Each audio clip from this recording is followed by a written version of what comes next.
Susie Marsteller from DogWise, welcome back.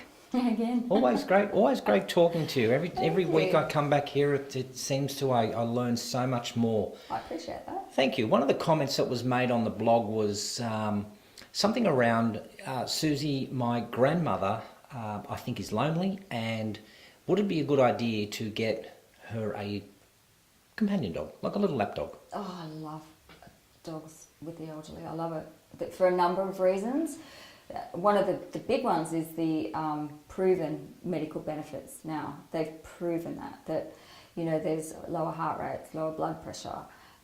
Generally because, if an elderly person agrees that they want a dog and they're ambulant enough, that means they're usually out going for a walk. Even if it's only a 10-minute walk twice a day, they're out and about and they're social and they have something to take care of, and it can, alleviate a lot of loneliness and a lot of issues. What I do see though, and people have the best intentions, but they get them cute fluffy dogs. The problem with fluffy dogs is they either need brushing all the time and washing, or they need grooming. And sometimes that can be a financial burden for people on pensions that they struggle to afford. So my advice with that is, if your elderly parent, let's say, agrees and they're quite happy to take a dog, go for something that is sort of lower maintenance for them, that's quite simple, that they can just run a wet cloth over basically and brush, without the long hair burden. Or if they're, you're willing to take up the cost of grooming it every 6 weeks and keeping the hair cut short, then that's fantastic.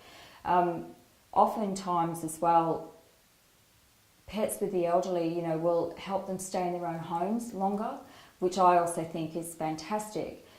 But we need to do forward planning. Sometimes people need to go into nursing homes, or assisted care, and they can't take their animals.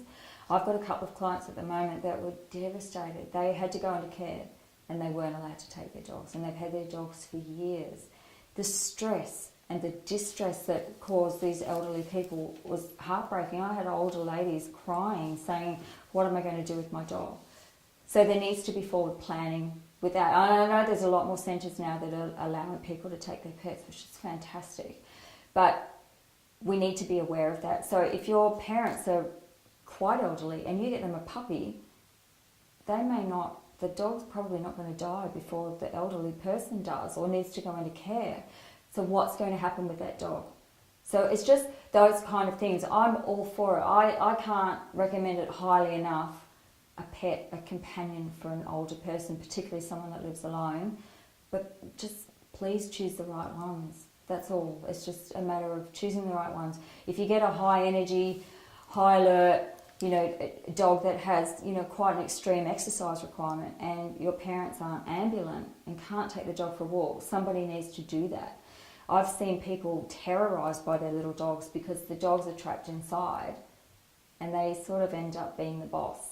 And these older people don't know what to do. They're not quite sure how to work around some of the behaviours. So just choose wisely.